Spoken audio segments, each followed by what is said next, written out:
കൊല്ലം പരവൂരിൽ മർദ്ദനമേറ്റതിന്റെ വൈരാഗ്യത്തിൽ സുഹൃത്ത് സഞ്ചരിച്ചിരുന്ന കാർ കത്തിച്ചു. മദ്യപാനത്തിനിടെയുണ്ടായ തർക്കമാണ് സംഘർഷത്തിലും കാർ കത്തിക്കലിലും കലാശിച്ചത്. പരവൂർ സ്വദേശികളായ ആദർശും കണ്ണനും കാറിലാണ് സുഹൃത്തായ ശംഭുവിനടുത്തെത്തിയത്. മൂവരും മദ്യപിക്കുന്നതിനിടെ തർക്കമുണ്ടായി. തർക്കം സംഘർഷത്തിൽ കലാശിച്ചു. ശംഭുവിന് മർദ്ദനമേറ്റു. സംഭവത്തിന് ശേഷം കണ്ണൻ കാറിൽ സ്വന്തം വീട്ടിലേക്ക് പോയി.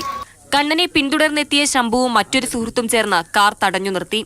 ഇയാളെ മർദ്ദിച്ചെന്നാണ് പരാതി. ആയുധമുപയോഗിച്ച് കാറിന്റെ ഗ്ലാസ് വെട്ടിപ്പൊളിക്കുകയും ചെയ്തു. പിന്നാലെ കാറിന്റെ പെട്രോൾ ടാങ്ക് തകർത്ത് തീ കൊളുത്തുകയായിരുന്നു.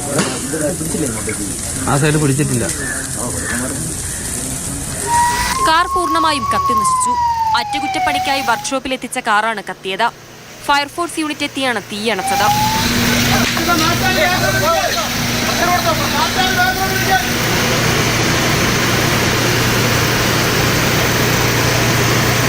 കണ്ണന്റെ തലയിൽ 2 തുന്നലുകളുണ്ട്. ഇയാളുടെ പരാതിയിൽ പോലീസ് കേസെടുത്തു. അക്രമികളിൽ 2 പേർ നേരത്തെയും കേസിൽ പ്രതികളാണെന്ന് പോലീസ് പറഞ്ഞു. കാർ കത്തിച്ചവരെ കണ്ടെത്താൻ പരവൂർ പോലീസ് അന്വേഷണം ആരംഭിച്ചു.